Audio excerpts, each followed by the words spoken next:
Good morning. Morning. Morning. This one is here. No. Hi. There. Yeah. When Dr. Benton asked me about inviting me to possibly do a meditation, I was honored, but concerned because it's been such a grim time lately. I wasn't sure I could come up with anything to say that anybody hasn't heard and would want to hear. As the Irish poet Yeats said, the worst are full of passionate intensity, the best lack all conviction. So, thinking about where we are in recent times, I realized there was one really bright spot in the past week. And in fact, yesterday was celebrated in lots of parts of the world, I hope, Mandela Day. Because July 18th would have been Nelson Mandela's 106th birthday. Now, that was a man who was a hero and didn't brag about it, and was a victim and didn't complain about it. The fact that a political activist who spent 27 years in prison, much of it in solitary confinement, could help overthrow an entrenched colonial government and become head of a new democracy, not by violence, or lying, but by truth and reconciliation, renews my hope. So I'd like to read part of a speech that Mandela gave to the Irish Parliament shortly after he got out of jail. In 1998, as a political prisoner, he was awarded the prestigious Freedom of Dublin. He promised that someday he would come to Ireland to collect this honor, and in July 1990, shortly after he got out, he did. Here is some of what he said to them on that occasion.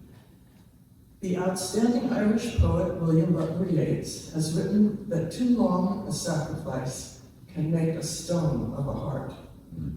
He spoke thus because he could feel within himself the pain of the suffering that Irish men and women of conscience had had to endure in centuries of struggle against an unrelenting tyranny. But then he also spoke of the love of those whose warm hearts the oppressors sought to turn to stone, the love of their country and people, and in the end, the love of humanity itself. For 3/4 of a century, under the leadership of the ANC, our people have confronted a racist tyranny which grew more stubborn with each passing day. Even as we refuse to take on arms to save lives, we still have to bury many martyrs who were shot down or tortured to death simply because they dared to cry freedom. The apartheid system has killed countless numbers, not only in our country, but throughout Southern Africa. It has condemned to the gallows some of the best sons of our people. It has imprisoned some and driven others into exile. Even those whose only desire was to live have had their lives cut short because apartheid means the systematic and conscious deprivation and impoverishment of the Black millions.